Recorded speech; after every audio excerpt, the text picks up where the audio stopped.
So once again, good morning to all. So today our topic is pharmacology of anti-gout drugs. So here the definitions of gout. So gout is a inflammations of bones or inflammations of arthritis or inflammation of the joints.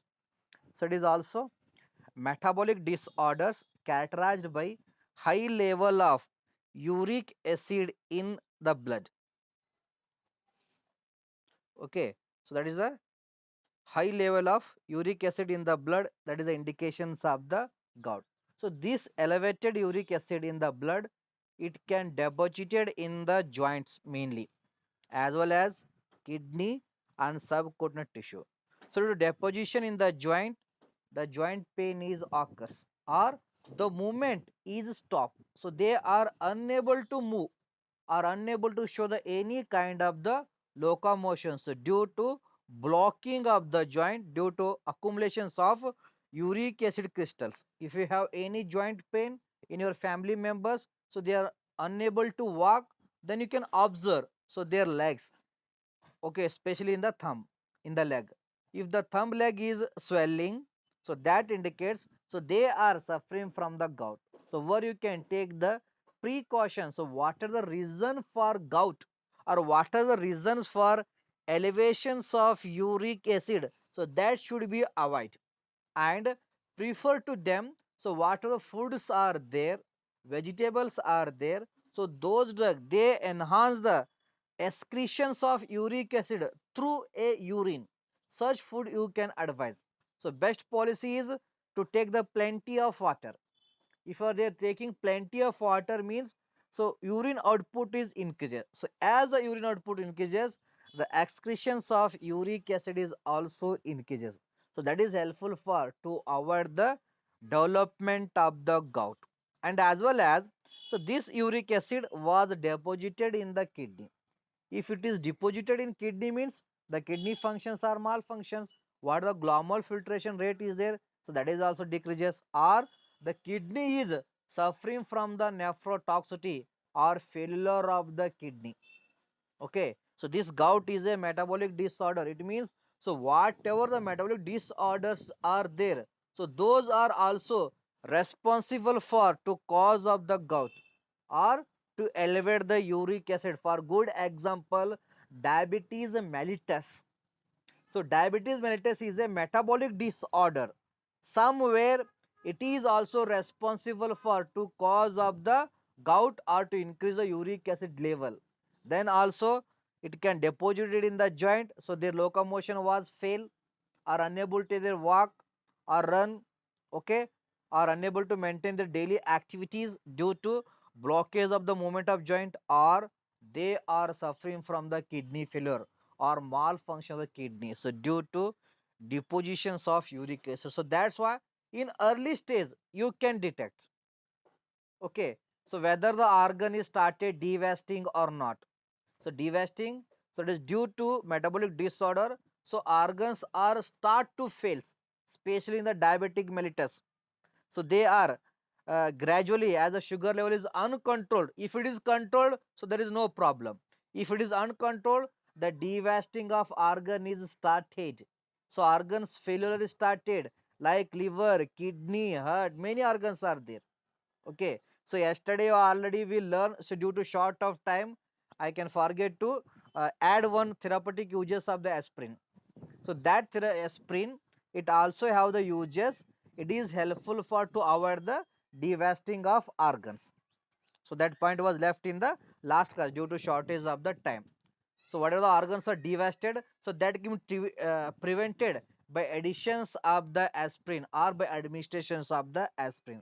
So here regarding the gout, so this gout is uric acid is also deposited in the kidney, the kidney failure occurs, or it is also deposited in the subcutaneous tissue. So due to that, what are the tissue functions are there, so they helpful for the once again locomotions along with the bone, so those all are fail. So this is the gout. So that can, it is a metabolic disorder or inflammatory disease of a joints or arthritis. Regarding symptoms, so they can, symptoms can be shows like pain usually intense. So intense pain is present.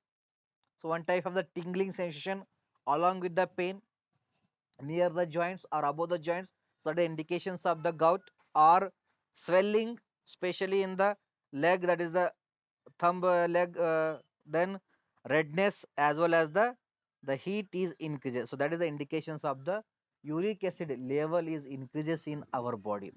So regarding the diagnosis, so you can follow the this chart. So if you go through the urine analysis or blood analysis, so where you can monitor the uric acid level means you should be less than 5. If it is less than 5 mg per deciliter means it is a safe. If it is 5 to 6, then also okay, there is no problem. If it is crosses 6 to 7 mg per deciliter, it is a warning indications where you can take the precautions. You can avoid the whatever the risk factors for gout are there, so they should be you can avoid. Otherwise it becomes more than 7, then it is a danger. All the joints movement they are fail, so they are unable to walk, unable to move, unable to hold the equipments, or unable to maintain the daily locomotions when the uric acid level is more than 7. If anywhere anytime if you are going to hospital for blood analysis or urine analysis means where you can monitor the uric acid level also. Okay, so they are definitely they are monitored. If it is crosses 6 to 7 means you can take the precautions, or you can consult the doctors, or you can change the lifestyle, or you can avoid the whatever risk factors for gout are there. So mainly the risk factors for gout is a consumptions of the purine containing diet or DNA RNA containing diet specially, or simply that is the proteins. Okay, excess eating of the genetic material food regarding the ribonuclease, then deoxyribonuclease. So these are responsible for formations of the uric acid in your body. If you're consuming more animal food, so they are rich of containing the genetic material. So due to that, we are suffering from the gout. So we need to avoid, and as well as caffeine is also stimulate, but somewhere the caffeine is beneficial due to diuretic activity, but it's when it is a metabolized, so then it can produces the various type of the uric acid, so that is also deposited in the joint, then the joints are failed. So regarding the treatment for gout, so regarding definition first, the drugs or medicine which are used in the treatment of the gout are called a anti-gout drugs or anti-gout agents. So regarding classifications, so they are mainly classified as for treatment for acute gout.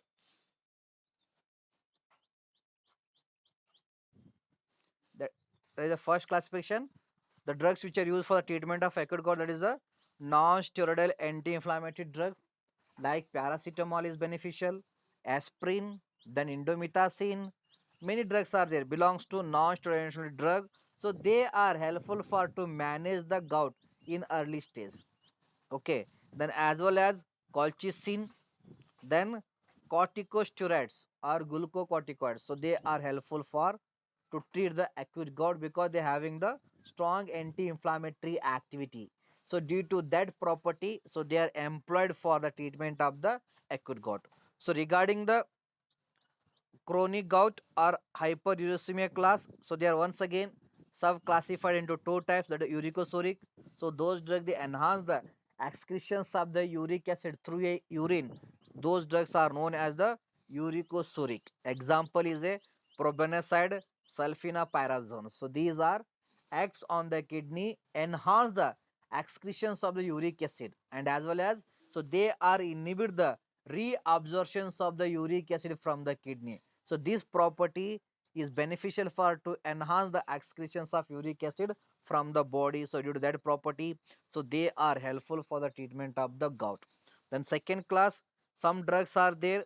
So they are inhibit the uric acid synthesis. Examples are the allopurinol. So it is one of the best drug, commonly used drug for treatment of the gout. Then next class is the non-purine xanthine oxidase inhibitor. So xanthine oxidase is the enzyme. It is responsible for the formations of the uric acid from the xanthine and hypoxanthine.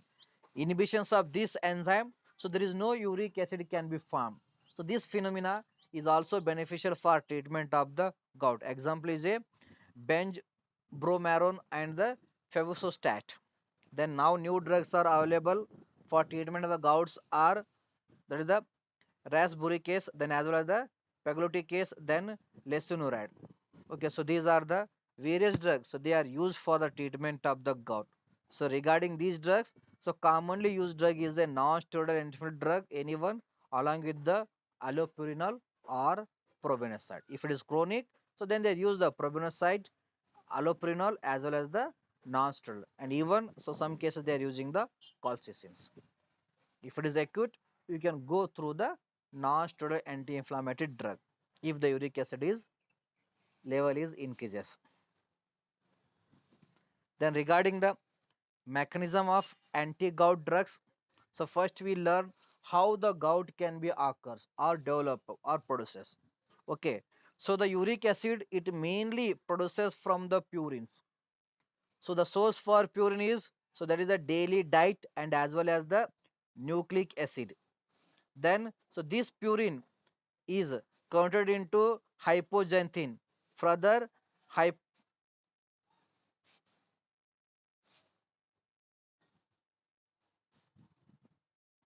further hypoxanthine in the presence of the xanthine oxidase, it can convert into xanthine. Then once again the same enzyme is responsible for the conversions of xanthine acid into uric acid. So like that, the uric acid level in the blood is increases. So then that blood is visited to the kidney. Then it can follow the true process, that is a tubular secretion. So it is the entry of uric acid from blood into urine. Then as well as reabsorption is also taken place. Okay, so some uric acid they are excreted, some uric acid so that was reabsorbed. So like that they are found in the urine. So then so this uric acid in the blood, so they are reacts with the sodium, they form the sodium uric acid crystal. So then that sodium uric acid crystal, so they are deposited in the joint, so that is known as the gout, or they are deposited in the kidney as well as the subcutaneous tissues. So due to formations of the uric acid crystal, the inflammation is occurs. So due to inflammation, so those are infiltrates into phagocytes. So then the due to activations of phagocytes, the free radicals are generated, and these free radicals are responsible for to release of the proteolytic enzyme and glycoproteins. And these proteolytic enzyme glycoproteins, so they are produces the lactic acid as well as so they can releases the lysosomal enzyme. So due to productions of lactic acid, so there are more crystals can be formed. So like that the gout can be developed. So regarding the mechanism of drug, so first drug is the colchicine. So this colchicine it can enhance the secretions of the uric acid from the tubules or from the nephrons, and that's the uric acid can be excreted through urine. So like that the colchicine is used as a anti-gout drug. And second drugs, that is the probenecid and high dose of salicylates, that is aspirin more than 5 gram. Okay, so that dose are probenecid salicylates, so they are inhibit the reabsorptions of the uric acid. Then so that uric acid is excreted through the urine, so then also so they are helpful for to management of the gout. So regarding the most commonly used drug, that is the allopurinol. So this allopurinol mainly inhibit the xanthine oxidase enzyme. So due to that they are inhibit the formations of the uric acid. So like that it is helpful for to management of the gout. Then third drug, that is the colchicine. So colchicine it can mainly having the anti-inflammatory activity, as well as it can inhibit the infiltrations of sodium urate crystals inside the phagocyte, and as well as the colchicine inhibit the release of proteolytic enzyme and glycoproteins, and as well as the colchicine it can inhibit the release of the lactic acid. So that lactic acid responsible for formations of the more sodium uric acid crystal. So like that the colchicine is the one of the potent drug it can inhibit the all source of the gout. Okay, but it cannot be, it can block the formations of the uric acid, but it can block the inflammation, but it can block the activations of phagocytes, as well as it can inhibit the release of proteolytic enzyme and glycoprotein, as well as it can inhibit the release of lactic acid. So like that, due to this reason, the colchicine commonly used for the treatment of the gout along with the one painkiller and allopurinol. So this is one of the best therapy or treatment for treatment of the chronic gout, that is allopurinol, colchicine. So any one non-steroidal anti-inflammatory drug. The next drug, that is the indomethacin, it is also used as anti-gout drug. It is belongs to non-steroidal anti-inflammatory drug. It can inhibit the, or it can treat the inflammations. It is having the strong anti-inflammatory activity. So due to that, the indomethacin is used as a anti-gout drug. So these are the various mechanisms regarding the anti-gout drugs.